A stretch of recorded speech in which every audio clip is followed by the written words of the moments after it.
Hello friend, आज हम इस वीडियो में चैप्टर फर्स्ट इन्वोकेशन के बारे में डिस्कस करेंगे।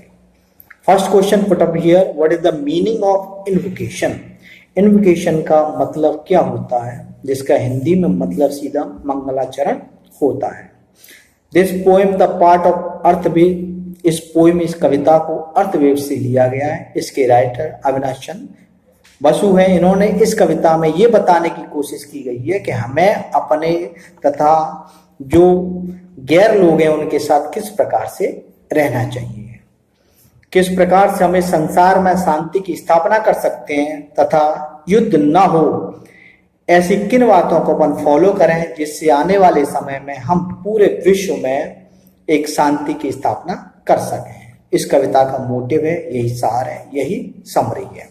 आइए अब एक एक लाइन के बारे में जानते हैं, समझते हैं क्या है। First line, let us have concord with the own people.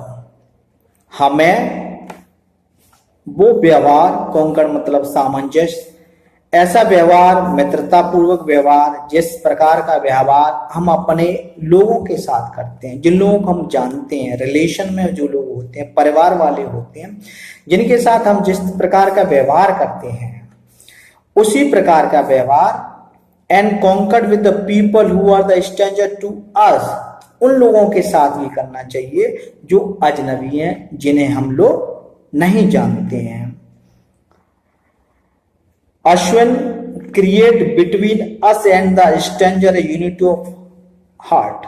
Ashwin का एग्जाम्पल लिया गया। अश्विन ऐसे लोग होते हैं जो एक यूनिटी क्रिएट कर देते हैं, किनके बीच में, हमारे बीच में और जो अजनबी लोग हैं उनके बीच में। दोज आर अननोन पीपल, जिनको हम जानते नहीं हैं, उन लोगों के साथ हमारा एक अच्छा संबंध स्थापित कर देते हैं। ये अश्विनी लोगों की खासियत होती है। आगे देखें, may we unite in our minds, unite in our purpose. हमें जो यूनिटी स्थापित करनी है मानसिक रूप से तथा अपने पर्पस, उद्देश्य के हिसाब से यूनिटी स्थापित करनी चाहिए। ऐसा ना हो कि दिमाग में कुछ और उद्देश्यों में कुछ और हो। And not fight against the divine spirit with us.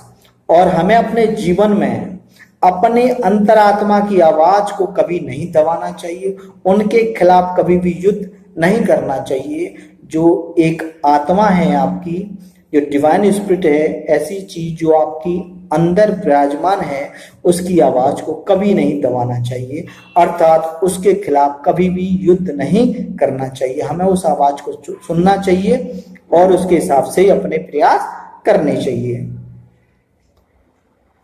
Let not the battle cry rise amidst many slain। युद्ध की किसी भी परिस्थितियों में, कैसी भी समस्या हो, लोग युद्ध में मरे पड़े हों, अताहत हुए हों, उनके बीच में कभी भी हमें युद्ध का उद्घोष नहीं करना चाहिए, युद्ध की घोषणा नहीं करना चाहिए।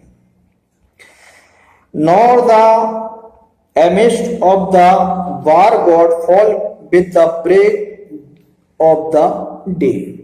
कभी भी हमें प्रातःकाल उठते ही जो युद्ध का देवता है उसका पूजन नहीं करना चाहिए।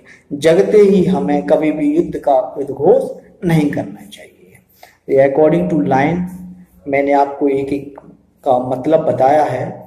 अर्थात इस पूरी कविता में कवि हमसे ये कहना चाहता है कि जीवन में हमें अपने लोगों के साथ जिस प्रकार का व्यवहार करते हैं वैसा ही व्यवहार अजनबियों के साथ करना चाहिए, जिन्हें हम जानते नहीं हैं। प्यार वाला व्यवहार कह सकते हैं, मित्रतापूर्वक व्यवहार कह सकते हैं, वो करना चाहिए। और कभी भी हमें अपने अंदर की आवाज को दबाना नहीं चाहिए तथा हमें कभी भी युद्ध का उद्घोष नहीं करना चाहिए, कभी किसी को लड़ने के लिए नहीं ललकारना चाहिए तथा हमें इस संसार में शांति और पीस की स्थापना करनी है। इस कविता से कवि यही हमको संदेश देना चाहता है। Thank you for watching this video. Subscribe my channel and next video we will discuss the questions of first chapter invocation. Thank you for very much.